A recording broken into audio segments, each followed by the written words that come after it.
Good people, Mose Knows fam, welcome to Mose Knows. Listen, the 2022 NFL regular season is over. It's unfortunate, but the season itself isn't completely over yet. We still got a tournament to play. We still got a championship, the champion to crown. We're going to recap the season. We're going to take a look at some awards. We're going to take a look at this playoff bracket and see how this might shake out. Stay tuned. Sorry, Mose couldn't be here, but he doing the Mrs. Mosley thing right now. You know, they're out doing. They're enjoying Valentine's Day. Is what I was trying to say. I got you. Y'all the worst. You don't know nothing, you don't know nothing, you don't know nothing. You don't know nothing, you don't know nothing, but I know that. You don't know nothing, you don't know nothing, but I know that. You don't know nothing, you don't know nothing, but I know that. Mose know it all. Mose know it all. I guarantee real taste, ain't no faking that at all. If you don't know, you gon' know. Mose knows, tune into the show. Not a game, nitty gritty, ready go committee. Mose should be the CEO.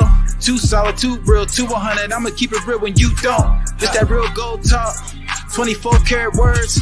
San Francisco 49er fam. Realest squad on the earth. The 5 God, number 5, taking us to 6. Young killer Trey Lance. New era, new season. Mose got you covered. Go ahead and subscribe. 2022 this year. Got a whole nother vibe. Mose know it all. Mose know it all. Mose know it all. Tune in for the vibe. You don't know nothing, you don't know nothing, you don't know nothing. You don't know nothing, you don't know nothing, but I know that.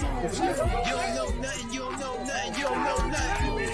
You don't know nothing, you don't know nothing, but I know that. Mose knows.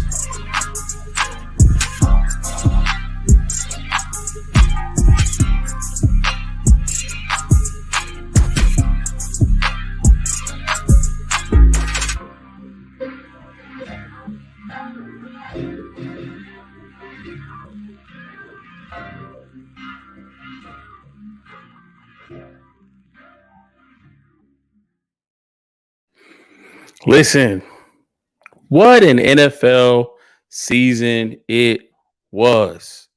Before we get started, you got to go through the particulars. You are already here on the YouTube channel. If you are new to Mose Knows, welcome. Come on in. Grab a seat. Tap in with your boy. Like, comment, and subscribe right here at Mose Knows. You can catch me on social media, Facebook, Instagram, Twitter, What Mose Knows. If you want to email me anything, suggestions for the show, whatever, what.mose.knows@gmail.com. You can also follow me on TikTok, Mose Knows. I do my weekly pick videos over on TikTok. I'm also going to be coming out with a 2022 redraft. You know, some of the players in that first round lived up to expectations. Some didn't. Some later round players played like they should have been a first round pick. We're going to do a redraft for 2022. And then we're starting to get into that time of the year, my favorite time, 2023 NFL draft. So you want to stay tuned in and tapped in to all that information. Let's jump to the comment section. Shout out to my boy Boats. Shout out to Boats. Hit us with a comment a whole 3 hours and 15 minutes before the show even started. He's been ready. Hit us with a let's go. We got the missus in the building. Mrs. Mose Knows. How you doing, baby? We got, oh, look at Troy, my brother Mose. Let's take 6, bro. You already know what it is. Nothing else. And our sis, Sin, she says, hey, what's up to everybody who is in the building this evening? What a crazy year. I mean, we can start with some of the offseason moves that kind of threw us for the loop. Denver Broncos making a blockbuster trade for Russell Wilson. Deshaun Watson and all of his off-the-field issues still getting a trade and a guaranteed contract from the Cleveland Browns. Free agency moves here and there. Players moving around. Absolutely insane offseason. Based off of what we saw in the offseason, we figured the league is going to be a little bit different. Russell Wilson going to the Broncos immediately made the AFC West the strongest division in football. You got Patrick Mahomes, you got Justin Herbert. You now have Russell Wilson. I feel like the Raiders were pulling up the rear in that division. It didn't turn out that way. Russell Wilson actually stunk the joint out. Maybe Pete Carroll was right. Maybe some of the players in the Legion of Boom was right. Maybe Marshawn Lynch was right about good old Russell Wilson. Deshaun Watson, we thought he was going to play right away. He was only suspended 6 games, and he was suspended 11 games. Came in at the end of the season and just didn't look like the same Deshaun Watson. That time off, understandable. We'll see what he looks like with another, off season under his belt. Get a chance to get acclimated with that system and those players there. We thought the Seattle Seahawks would crumble without Russell Wilson, and they ended up squeaking into the playoffs. We got great play out of teams that we didn't think we would. Jacksonville Jaguars go on a run at the end of the season. They win their division. I think I did call the AFC South being one of the weakest divisions, but they did what they needed to do to win that division and get into the playoffs. The New York Giants, wow. What we thought would be the strongest division in the AFC West actually turned out to be the NFC East. You have the Eagles sitting at 14-3. The Cowboys, very, very good record. You got the Giants behind them, and even the Commanders were still fighting and clawing at the end. Look at the Detroit Lions. Had Seattle found a way to lose that Week 18 game against the Rams, Detroit would have been in because they handled business and beat Green Bay. I think they ended the season at 9-8, so one game above 500. Turned their season around. It looked like they were going to be the same old Detroit Lions, and then all of a sudden, that scratching and clawing, the biting kneecaps that head coach Dan Campbell talked about, that started happening, and they finished their season at 9-8. So yeah, definitely surprised that the Denver Broncos ended up 5-12, and that the Seattle Seahawks not only finished 9-8, but now they get a top 5 pick. Thanks, Denver. Really, really, really appreciate that, guys. Arizona Cardinals, to me, not a surprise. We knew Cliff Kingsbury is a fraud. For myself as a 49er faithful and all the 49er faithful in the chat, we knew that. We knew Stinksbury was a fraud. So that didn't go out how it planned.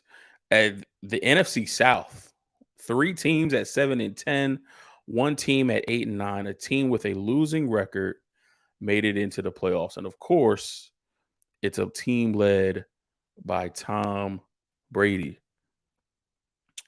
The Jets started off hot. At one point was 5-2, midseason mark 6-3, and then went 1-7 the last 8 games of the season over the back half. Quarterback issues, big problem.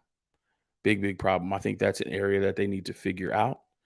Will they make a hard push for Lamar Jackson? Will they try to pry Aaron Rodgers away from Green Bay? I think that's the one position that they need to severely address.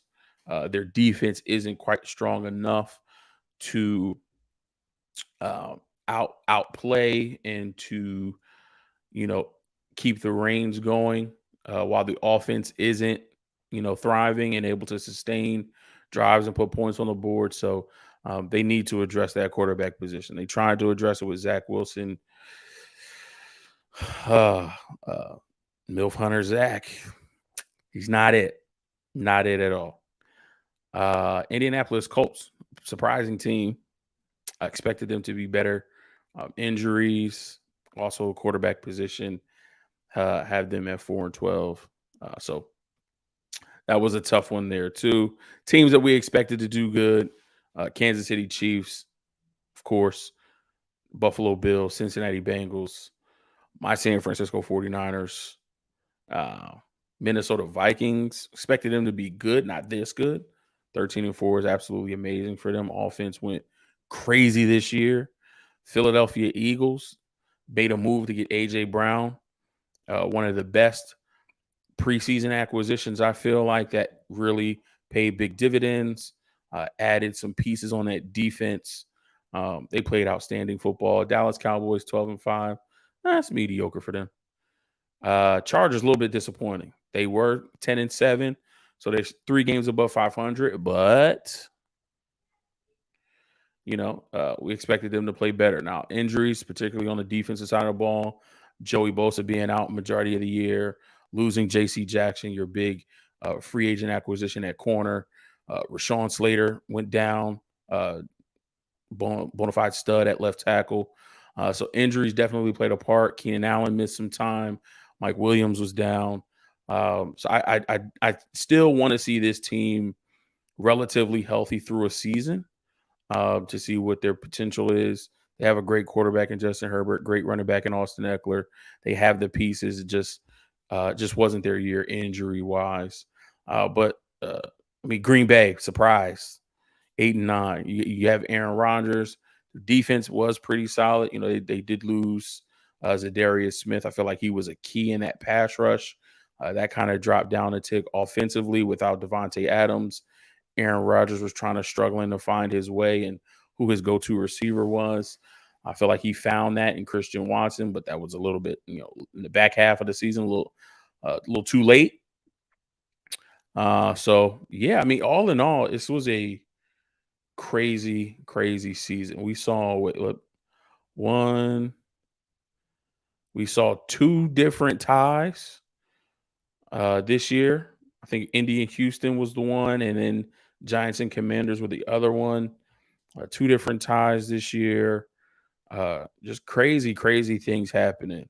I've been mentioning throughout the year all of my different picks during the week. I felt like my picks were good, solid picks. I had good rationale, and the NFL was like, "Man, forget your picks." It really had me feeling like I didn't know what I was talking about. But it wasn't just me. And thankfully, it wasn't just me. Everybody was having this issue picking games during the season because it really was, I feel like more than any other year, this year was really any given Sunday. Any given Sunday, anything could happen. And it allowed for this season to be exciting and fun, and you really not knowing what could happen. So you had to really tune in. And the players gave us an exciting season, absolutely amazing season.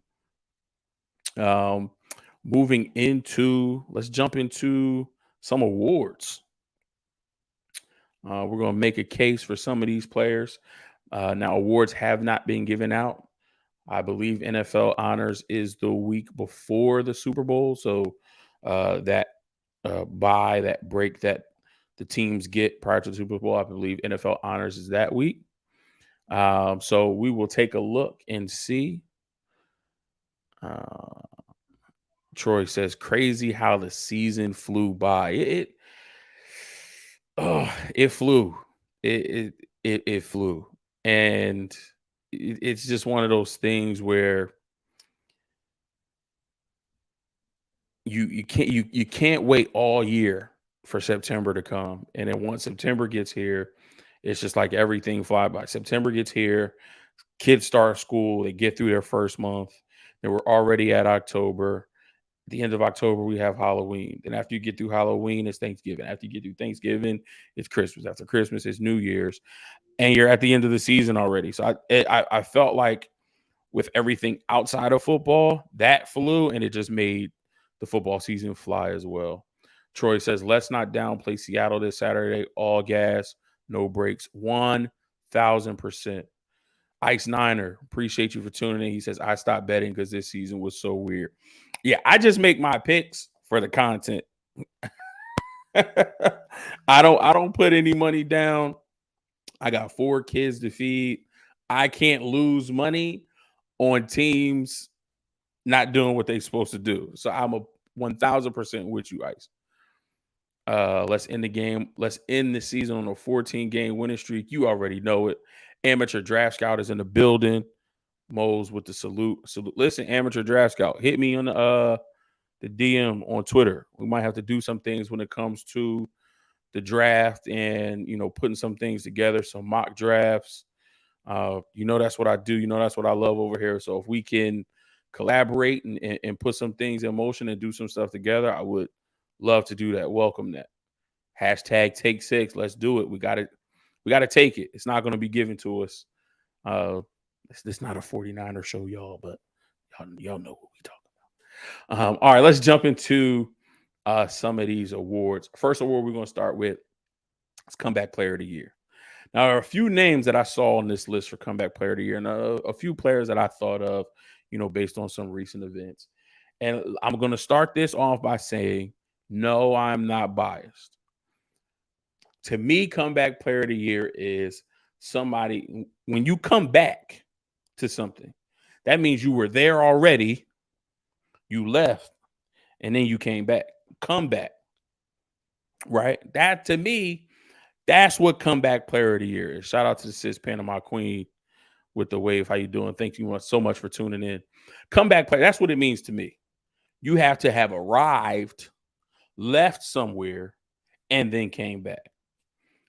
So a lot of people are saying that the odds are in favor of this one player. I don't agree with it. And no, I'm not biased, but my Comeback Player of the Year is going to be Christian McCaffrey. Christian McCaffrey. In 2020, he only played 3 games. In 2021, he only played 7 games, if I'm looking at the stats correctly.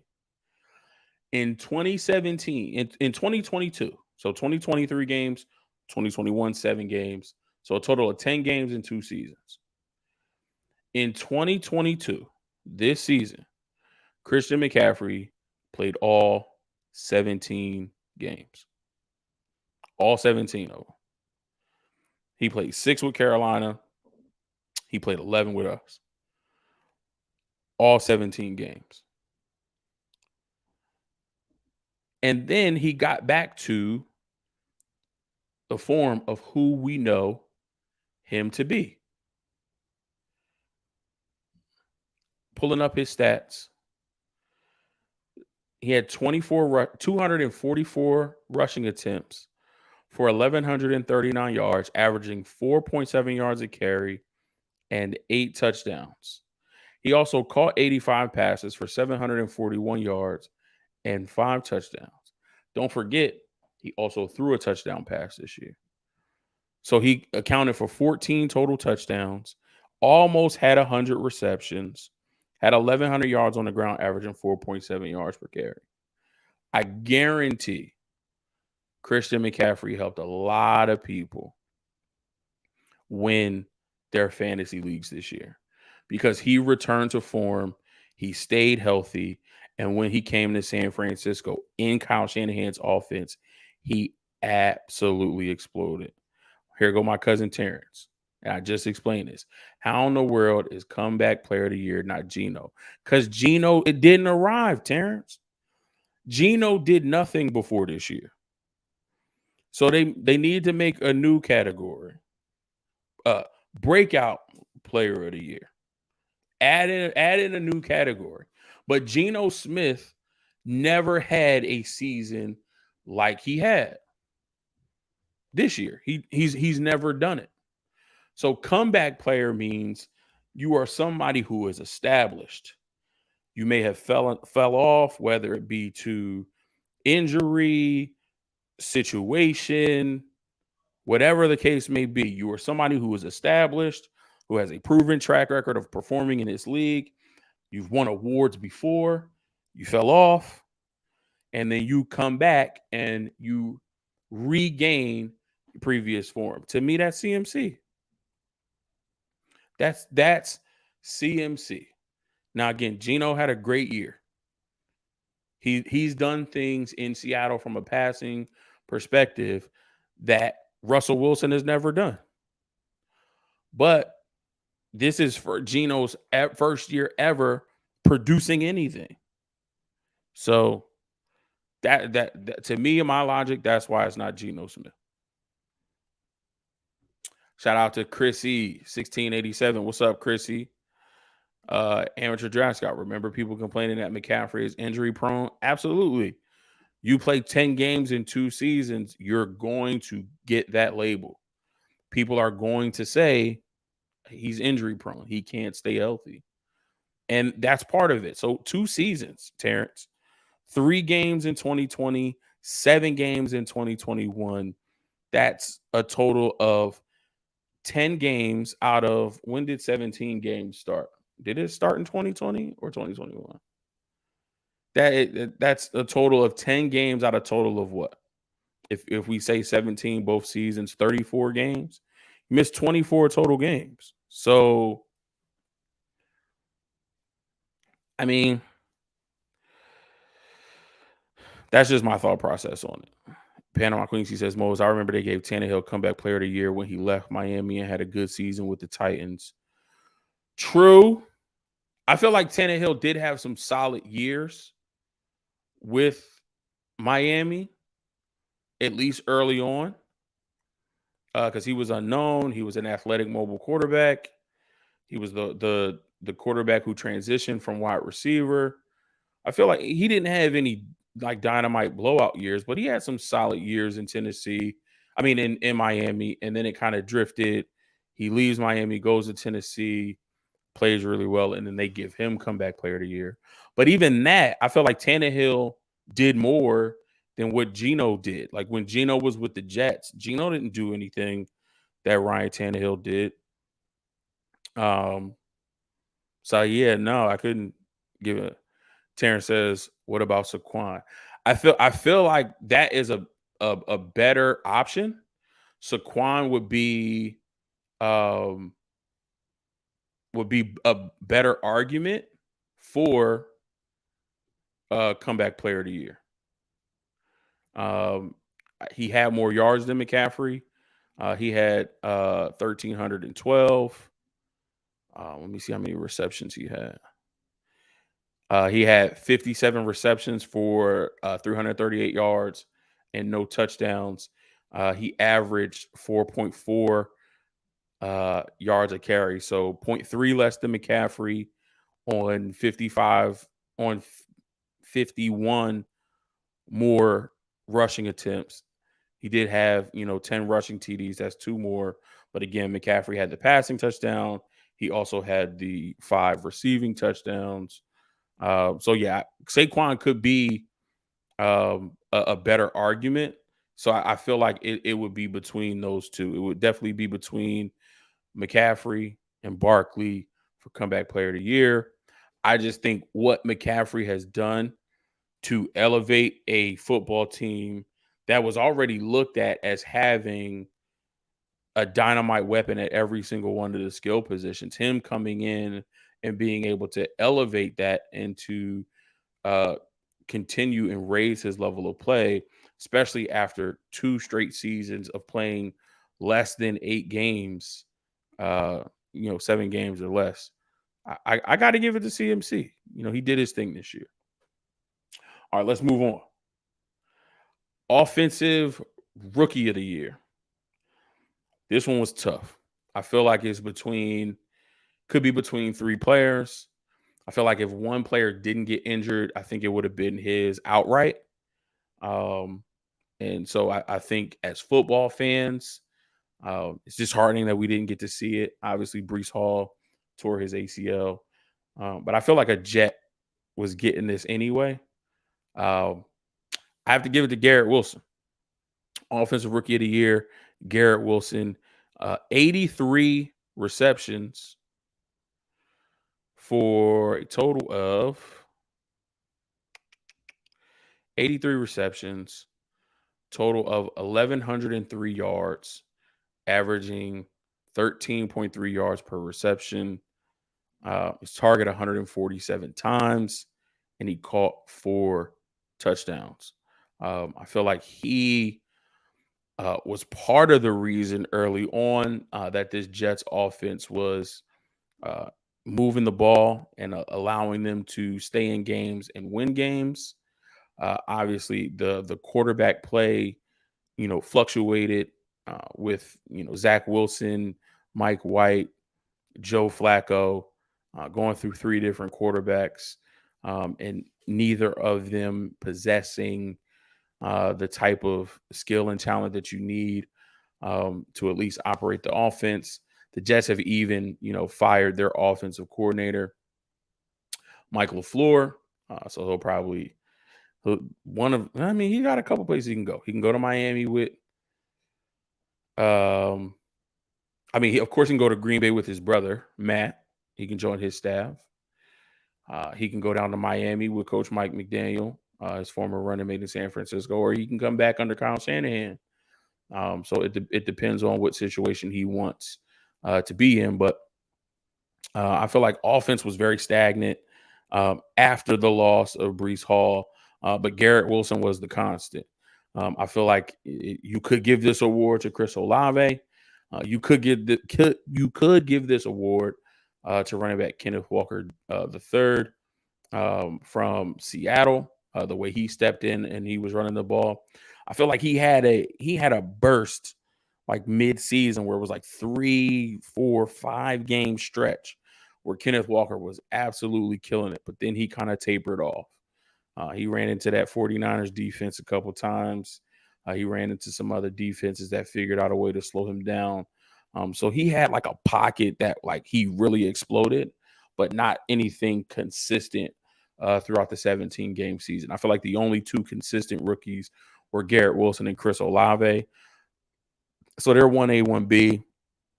I lean more towards Garrett Wilson. I feel like there was a little bit more dysfunction from an offensive quarterback position than there was in New Orleans. So for that reason, I'm going Garrett Wilson. Next, Defensive Rookie of the Year. Now, Defensive Rookie of the Year, I feel like was locked up a while ago.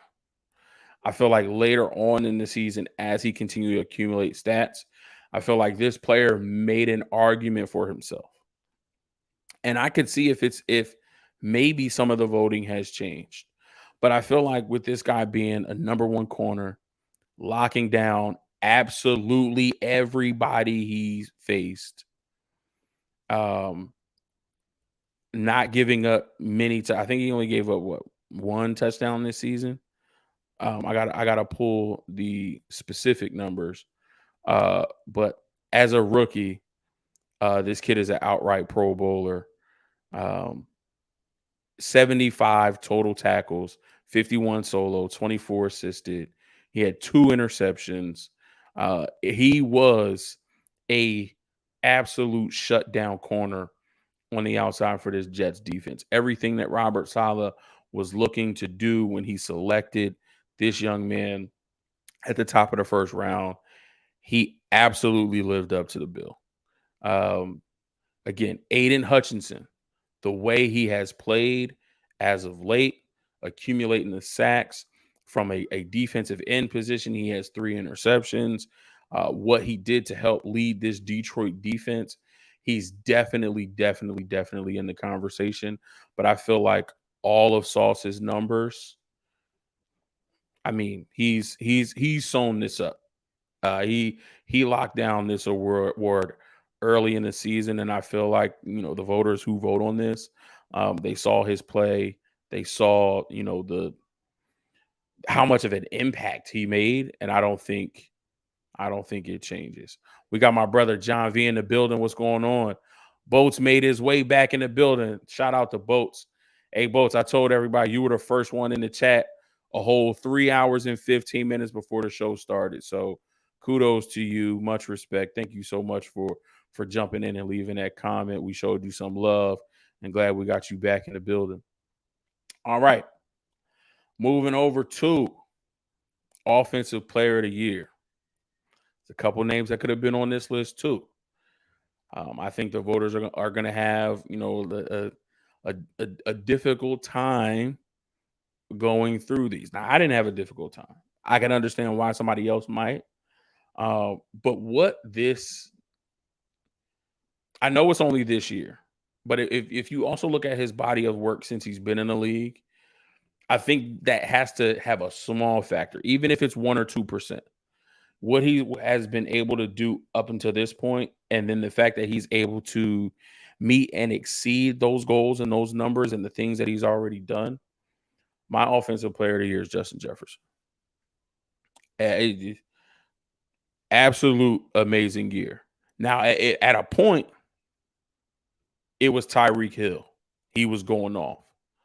But then injuries to Tyreek Hill. I mean, injuries to Tua Tagovailoa, injuries to Teddy Bridgewater, offense not really finding a running game until the tail end of the season.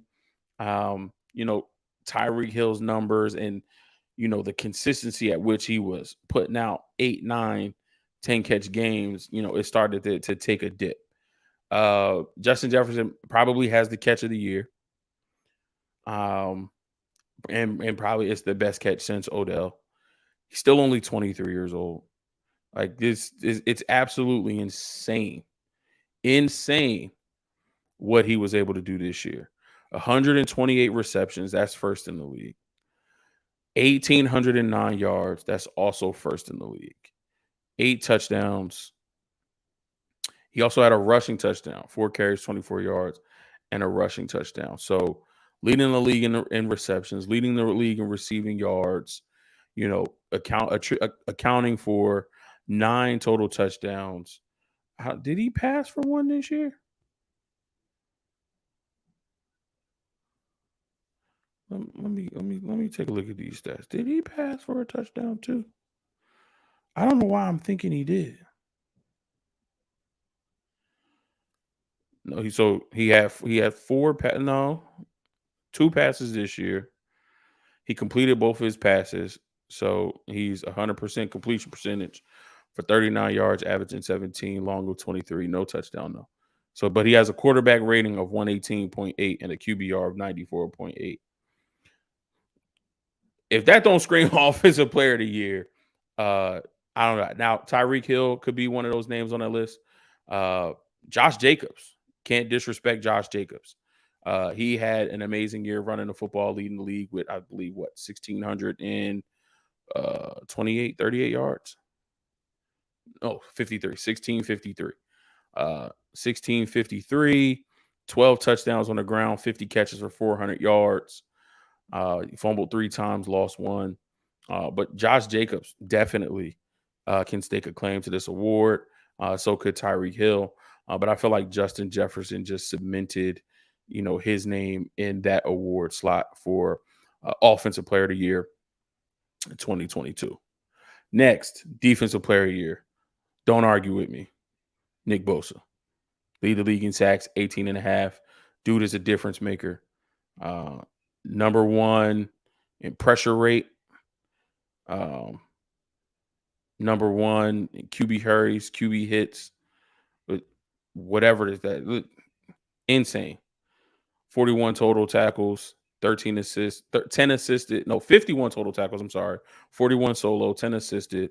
Again, 18.5 sacks, 19 tackles for loss, 1 pass defense, 2 forced fumbles. Nick Bosa was an absolute menace this year. And he did it in 16 games. Everybody said, oh, it's a 17-game season. He didn't play one of those. And unfortunately, he didn't play the game that I went to. One of the games I went to. Game we played Atlanta, no Nick Bosa. So he did all of that in 16 games. For those of you who say, oh, it was only in 17-game season, got an extra game. Well, Nick Bosa didn't play that game. Still led the league, 18.5 sacks. Absolute menace, Defensive Player of the Year. Don't argue with me. MVP. I think this one is easy. Beginning of the season, I thought it could be Justin Herbert. Beginning of the season, I thought it could be Josh Allen. I thought those players were going to come in smoking hot. Ready to really stamp and cement themselves. For Justin Herbert to end second in quarterbacks, second in yards. He's 3rd in yards per game. Completion percentage, he's in the top 5, I believe. Yep, he's 3 incomplete at completion percentage at 68.2, 4,793 yards, 25 total touchdowns to only 10 interceptions. Justin Herbert had a really, really good year. Again, injuries to both offense and defensive players kind of stunted what the Chargers were able to do. But MVP, Patrick Mahomes. We know this is a quarterback award. He's the only quarterback to throw for 5,000 yards. The next closest is Justin Herbert at 4,739. So he's a full 500 yards beyond where Herbert is. 8.1 average per completion, 67.1 completion percentage. Only quarterback averaging more than 300 yards per game. He's at 308.8, 41 touchdowns. That also leads the league to only 12 interceptions. He has a quarterback rating of 105.2, only second in the league to Tua Tagovailoa at 105.5. And he leads the league in QBR at 77.6. Patrick Mahomes, again, this is locked up. And Terrence better be in the chat. Terrence not in the chat now. Okay.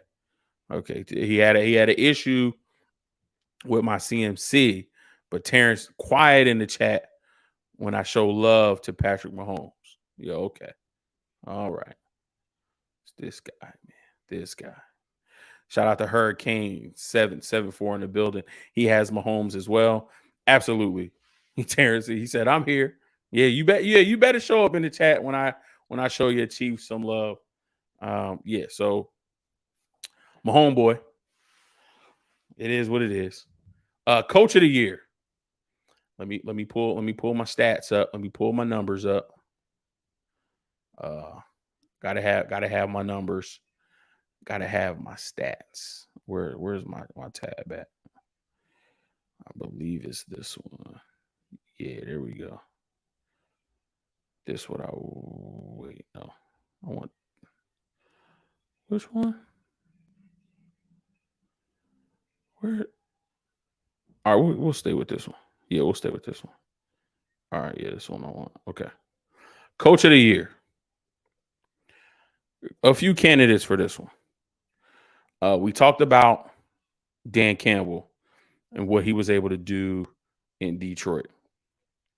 You can talk about Pete Carroll. You trade away Russell Wilson. You go into the season with Geno Smith and Drew Lock as your options at quarterback. You decide to go with Geno Smith, find a way to have a winning season and make it into the playoffs. You could talk about what Doug Peterson was able to do in his first year in Jacksonville. You could talk about what Brian Daboll was able to do in his first year in New York. You can talk about Kevin O'Connell, his first year in Minnesota, having him at 13-4. You can talk about Andy Reid, having his team at 14-3, tied for the best record in the league. You can talk about Nick Sirianni, Philadelphia Eagles, having his team at 14-3. All good options. Good options all the way around. And again, I love y'all. I'm not biased. Coach of the year is Kyle Shanahan. I'm sorry, y'all. Coach of the year is Kyle Bartholomew Shanahan. And here's why. He has his team at 13-4, winning the NFC West, ending the season on a 10-game winning streak, all doing it with 3 different quarterbacks. Trey Lance gets hurt week 2. Jimmy Garoppolo gets hurt week 11? Week 12? Maybe week 10, maybe the week before that. Brock Purdy, 7th round, 262, quote unquote Mr. Irrelevant. Listen, I don't make the numbers up. The San Francisco 49ers are one of two teams to sweep their division. Only other team to do that, the Kansas City Chiefs. The 49ers have the best record in either conference at 10-2. The Eagles and the Chiefs are both 9-3 in their respective conferences. Eagles are in the same conference as the 49ers. So only team with double-digit wins in their conference. The 49ers are fifth in points scored at 453. First in points allowed at 277. And first in point differential at plus 173. The Bills are plus 169. Eagles are plus 133. Chiefs are plus 127. So fifth in points scored, first in points allowed, best defense in the league, best point differential in the league. Again, one of only two teams to sweep their division, best conference record of any team in the league, 13-4, number 2 seed in the NFC West Division champs, ending the season on the 10-game winning streak with 3 different quarterbacks. We don't have a Patrick Mahomes. We didn't have a Jalen Hurts.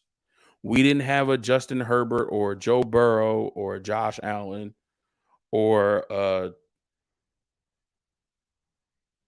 Trevor Lawrence. We didn't even have the consistency of a Geno Smith or Kirk Cousins. So for him to be able to have this outcome with 3 different quarterbacks, yes, we have a very good roster. Yes, we have the number 1 defense in the league. But you still have to coach your team up going through all that type of adversity. So again, I'm not biased. Shut up, Terrence. I don't want to hear no more from you. No, I am not biased. I am simply stating the facts. Simply stating the facts. I don't think there are many coaches in the league that could have did what Kyle did this year.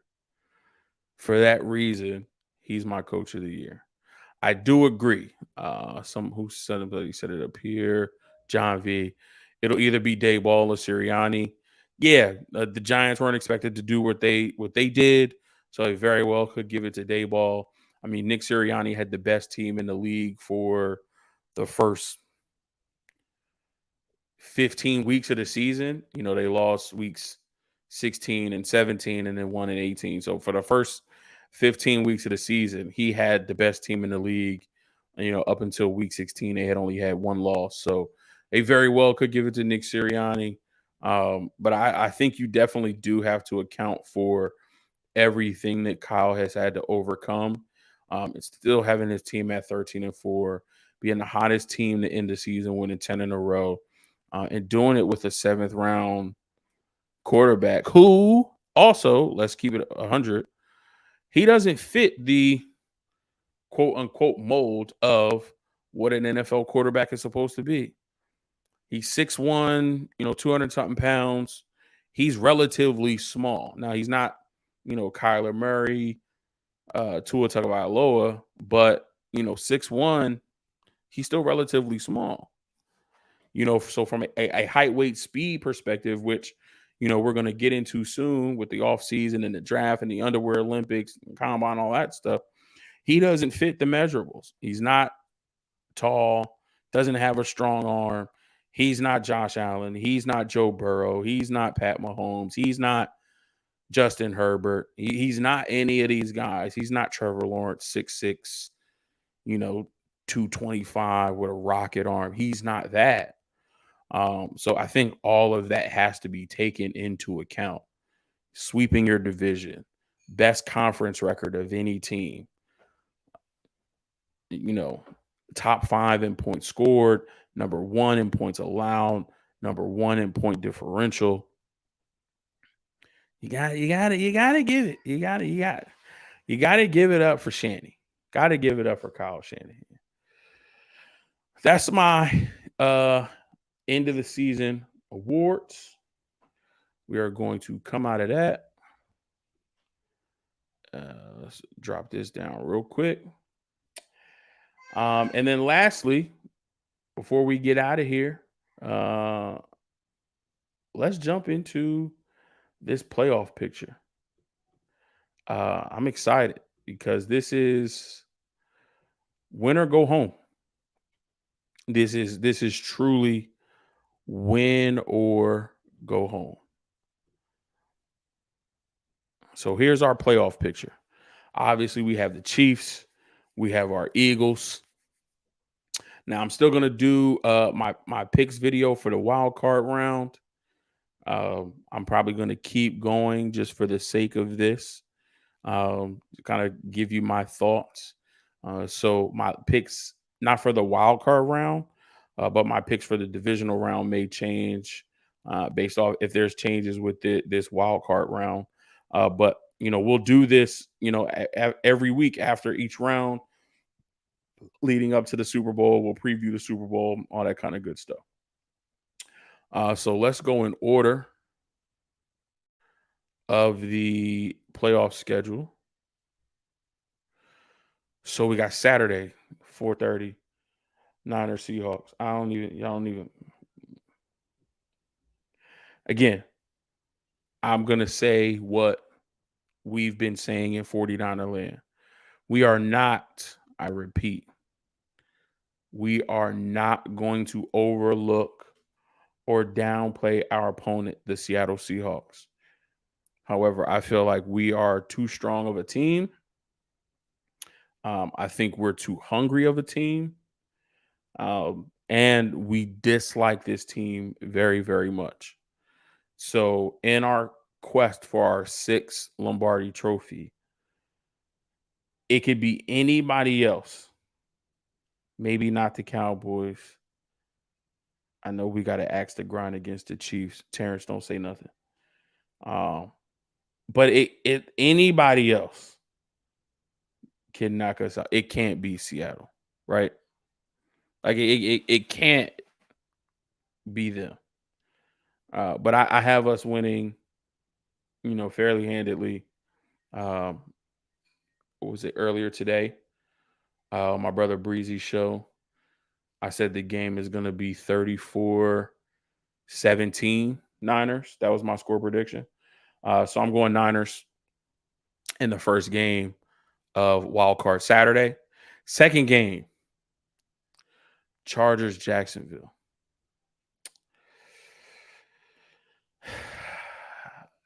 I didn't like the way the Chargers played against the Broncos. And I know they really didn't have anything to play for. But they just came out flat. I have a feeling that is going to seep into this game. Also, Jacksonville beat the Chargers in LA earlier this season, and they beat them pretty bad. Now, granted, it was at the beginning of the season. Second game in, teams are still trying to figure things out. There wasn't a lot of tape on this Doug Peterson-led offense. But I feel like this Jaguars team, if you had to pick 5 hot teams, obviously the 49ers are one. The Bengals are going to be another hot team. The Detroit Lions, smoking hot. And the Jaguars are one of those top 5 teams that got hot towards the end of the season. I believe they ended on a 5 or 6 game winning streak. They're playing at home in Duval County.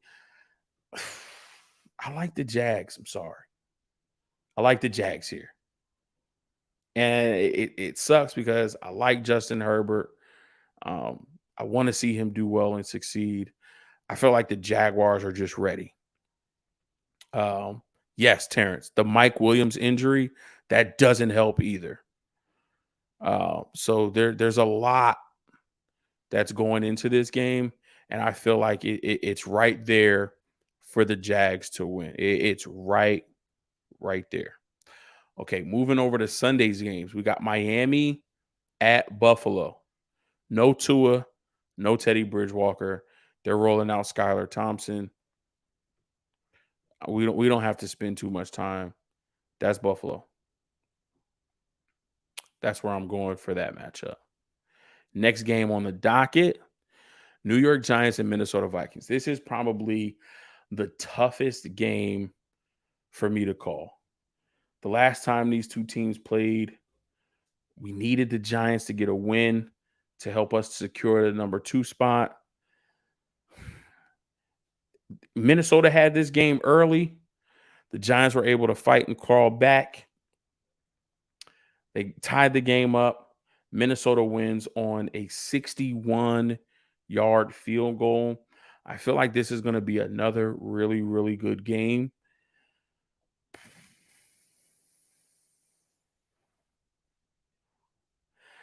I'm trying not to let my bias come in because I am sour that the Giants sat their starters against the Eagles in Week 18. Because I feel like had they not sat their starters, they had an opportunity to beat the Eagles. And then the 49ers would have the number 1 pick. Would have the number 1 seed, and we wouldn't even be playing in this round. But that's okay. Try not to be sour. I'm trying to. This one's really tough because I feel like this game's a push. I really feel like it can go either way. I feel like these teams match up well.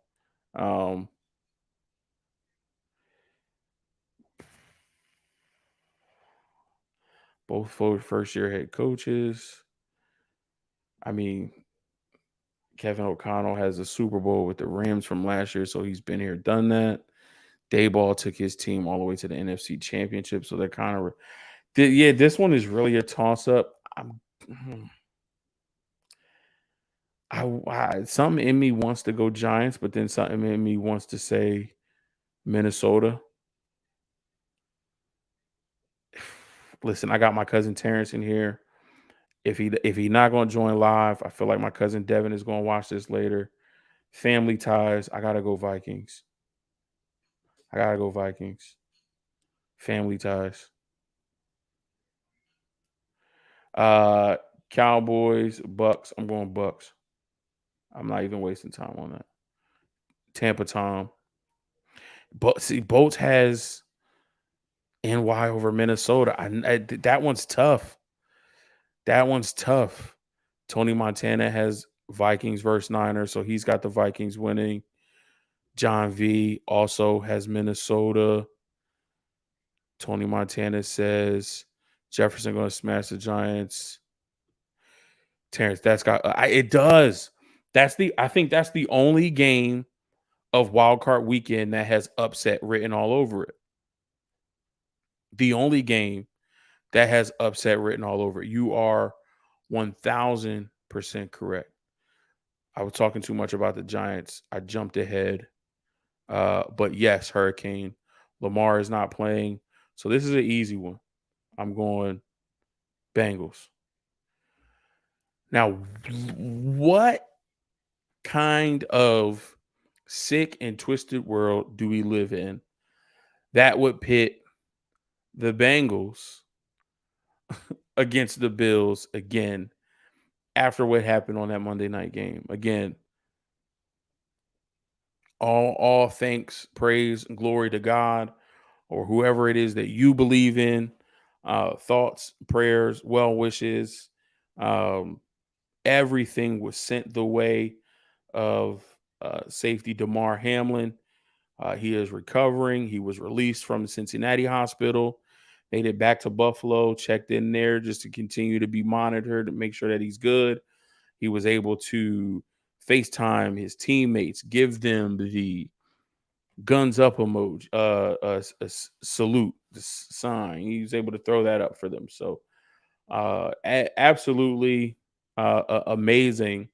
But now these two teams have to play again. I do believe this game will be on a neutral site. It's only right. It's only fair. Come on, Terrence. Don't get me to start preaching tonight. I'm trying to get out of here. I got maybe 5 more minutes. Listen, you can't tell me, God. I think I said this to somebody else. My mama, my grandmother, she's always said this phrase to me ever since I was a kid. And it may be in a song, it might not be.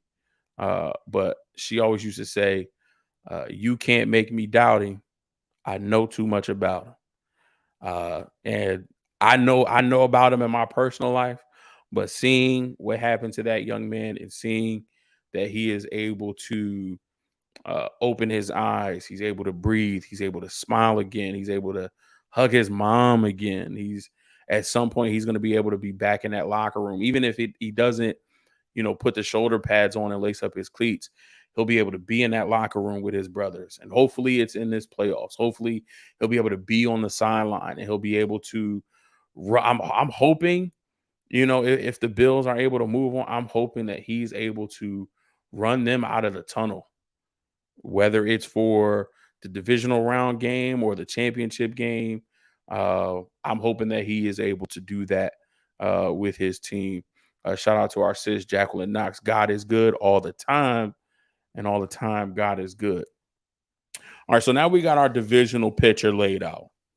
Okay. We got our divisional picture laid out. Let's start on the AFC side. To me, this one's easy. Chiefs over Jags. I feel like their Cinderella run stops there. Chiefs, a week of rest, 2 weeks to prepare for this Jaguars team. I think, to be perfectly honest, I don't think they have to prepare much for the Chargers because that's a division rival. They know them in and out. They're still going to prepare because they're a professional team coached by Andy Reid. They will be prepared. But I feel like they're going to be watching that game, taking a look at the Jaguars. So they'll have that extra week to prepare for both teams. And then I feel like whatever notes that they take from both teams, whoever wins, they'll just scrap that one set of notes, pick up the notes that they need, and move forward. But Jags and Chiefs, I'm going Chiefs. Niners, Vikings, this one's an easy one. I'm going Niners. Niners make it to the NFC Championship game. Again, Eagles, Bucks. It's so easy to say that the Eagles could win this game. But it's Tom Brady. It's Tom Brady. Okay, just flow with me for a second. If we feel like the NFL is rigged,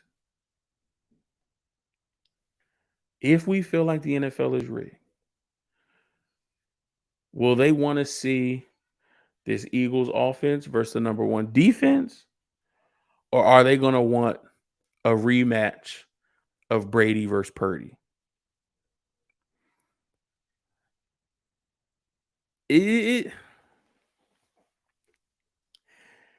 Will they want Brady versus Purdy too? And in the NFC Championship game? I feel like it won't be as easy. And the NFL is going to find a way to have Tom win that game. I don't know if I'm more comfortable playing the Eagles because it's just the better team wins. If they somehow make it a Brady versus Purdy NFC Championship game, 2 late round quarterbacks playing outstanding football, leading their team on deep playoff runs, Brady becoming the greatest quarterback in NFL history. What is the narrative? Is Brady passing the torch to Brock Purdy if we win the NFC title and go to the Super Bowl? Listen, a lot of narratives can be spun. And while I don't want to be the narrative guy, I feel like that is exactly what the narrative is going to be. But I feel like this Eagles team is too strong. I feel like they're going to get healthy. They're going to be rested. The defense is going to have fresh legs. The Bucks have too many issues on that offensive line. The Eagles have like 17 players with 10 plus sacks. I'm going Philly. Bengals, Bills. There's always shoulda, coulda, woulda, right? There's always what could have happened. I do feel, however, the Bengals were on their way to winning this football game. Now, things could be different, emotions could be different. But I feel like both teams are going to come in with something to prove. I feel like the Bengals are going to want to prove, hey, we understand what happened last time. You know, we respected the decision to cancel the game, but we're no slouches. We are a team to be reckoned with. We are the representatives of the AFC from last year, and we're trying to get back and do that again. I'm going Cincy. Again, these picks can change based off of what happened in the divisional round. And I mean, the divisional round can change based off what happened in the wild card round. I'm just giving you my thought process as it is today.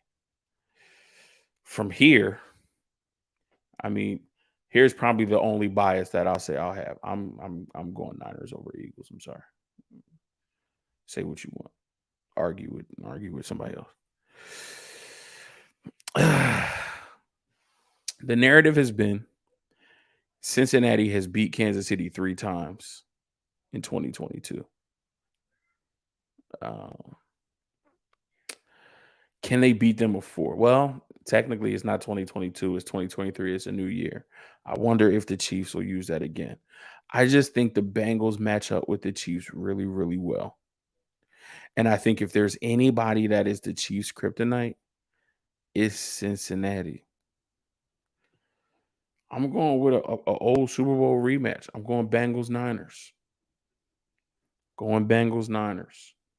Now, I'm going to stop here. I'm not going to say who win the Super Bowl.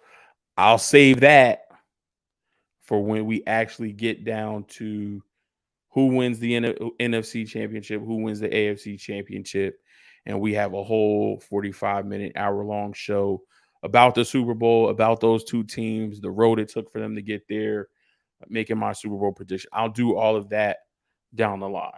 But as it stands, this is what I'm going with.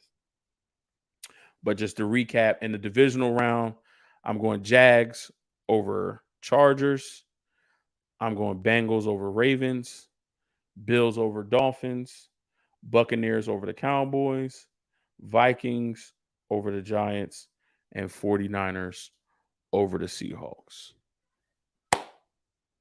Listen, I love and appreciate every single one of y'all. Let's come back. Let's catch some of these chats that came in while we were talking.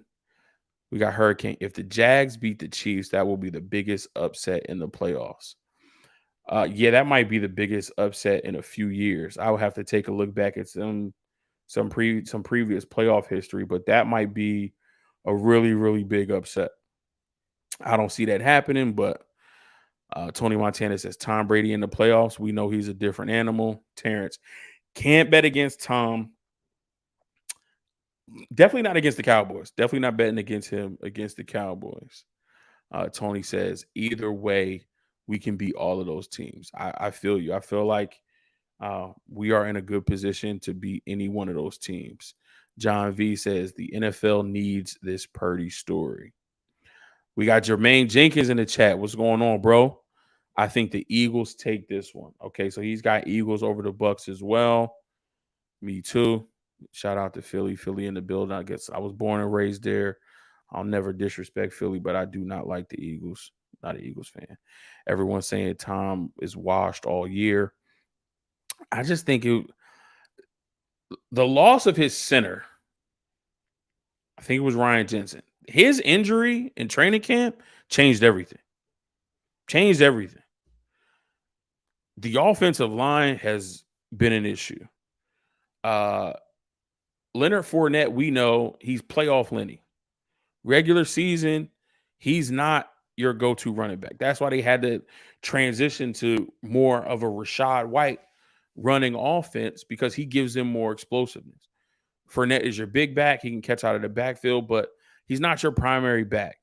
For whatever reason, the chemistry between Tom and Mike Evans just wasn't there, but they found it this last game, though. Week 18, they found it. So they're going to be a tough out. They're definitely going to be a tough out. Tony, I think I think that's the hardest one to pick. I hope he's talking about Giants Vikings because I agree. The league needs a different narrative. Purdy is perfect for it. Would it be a different narrative though? Because I feel like Purdy's narrative is going to be Tom's narrative. A late round pick at quarterback who beat all the odds. I mean, it's a little different because of size and pedigree. I mean, Tom went to Michigan. Uh, Purdy went to Iowa State. Again, Tom's 6'4", but he didn't have any of the physical tools. We've seen Tom's combine video. It was not pretty. It was not pretty at all. So I don't know if the narrative is completely different, but I see what you're saying. Outside of Hurts, we are the only team in football that's depth matches Philly. We're just far more battle proven. We are the definition of next man up. 1,000%. 1,000%. We've adopted it and it's in our identity.